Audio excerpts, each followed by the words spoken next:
Assalamualaikum warahmatullahi wabarakatuh.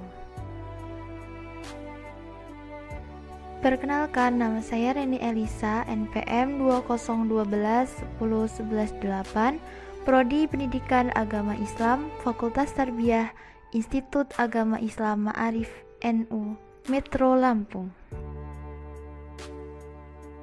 Nah, di sini kita akan membahas haji dan umroh secara singkat.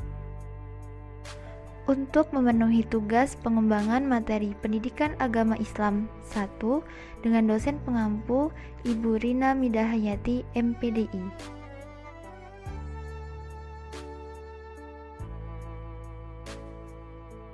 Pengertian haji. Asal mula arti haji menurut lughah atau arti bahasa, etimologi adalah al-qasdu atau menyengaja.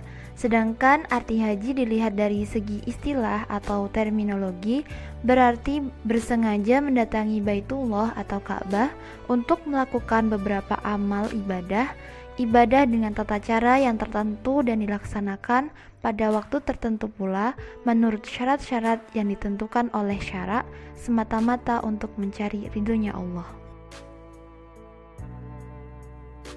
Kemudian pengertian umroh. Umroh menurut bahasa bermakna ziarah, sedangkan menurut syara umroh artinya menziarahi Ka'bah, melakukan tawaf di sekelilingnya, bersa'i antara Safa dan Marwah, dan mencukur atau menggunting rambut dengan cara tertentu dan dapat dilaksanakan setiap waktu. Hukum ibadah haji. Ibadah haji merupakan salah satu dari kelima rukun Islam. Perintah menunaikan ibadah haji adalah sebagaimana termaktub dalam Al-Quran Surah Ali Imran ayat 96-97.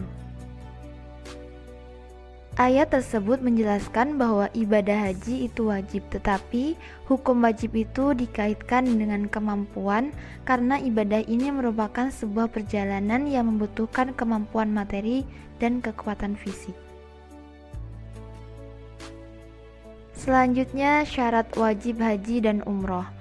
Pertama, beragama Islam. Yang kedua, berakal sehat.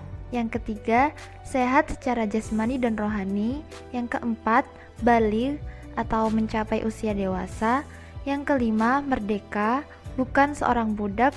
Dan yang keenam, mampu baik secara fisik, mental, dan juga materi. Rukun-rukun haji dan umroh.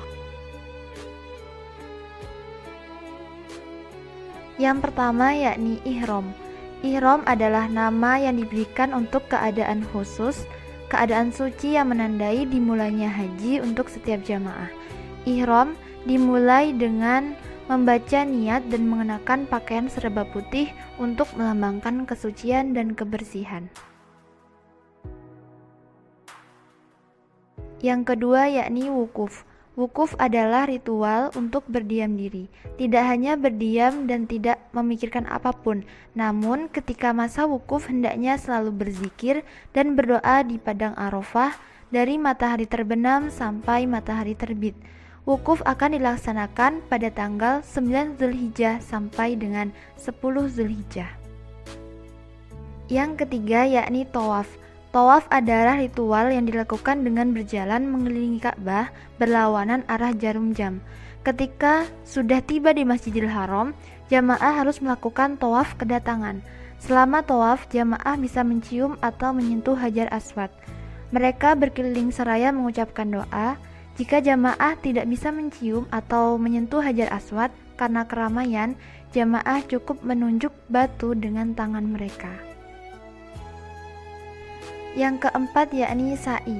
Sa'i atau berlari-lari kecil atau berjalan di antara bukit Safa dan Marwah sebanyak 7 kali. Yang kelima yakni tahallul. Setelah melaksanakan sa'i, para jamaah laki-laki akan mencukur atau merapikan rambut mereka. Sedangkan untuk jamaah perempuan hanya perlu memotong sedikit rambutnya. Ritual ini disebut dengan tahalul. Ketika selesai melakukan tahalul, semua larangan dalam haji boleh dilakukan, kecuali hubungan suami istri. Tahalul dilakukan pada tanggal 10 Zulhijjah ketika jamaah sudah melaksanakan lontar jumroh. Yang keenam yaitu tertib. Wajib-wajib haji, yaitu ihram, melempar jumroh, bermalam di Musdalifah, bermalam di Mina, yang terakhir adalah tawaf wada. Wajibnya umroh. Wajibnya umroh yakni ihram dari tempat yang telah ditentukan atau mikot makani, sedang mikot zamaninya tidak ditentukan karena ibadah umroh dapat dikerjakan sepanjang tahun. Sunnah-sunnah haji dan umroh. Yang pertama, cara melaksanakan haji dan umroh terdapat 3 bagian sunnah, yakni yang pertama ifrad, dilakukan haji terlebih dahulu, selanjutnya baru melaksanakan umroh.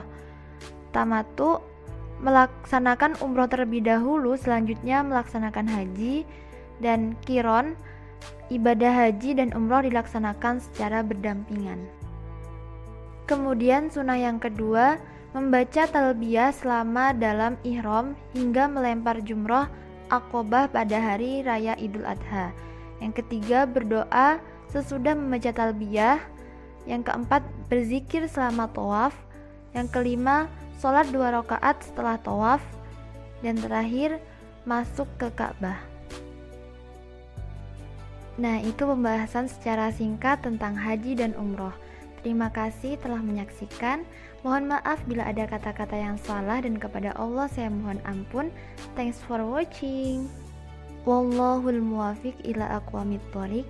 Wassalamualaikum warahmatullahi wabarakatuh.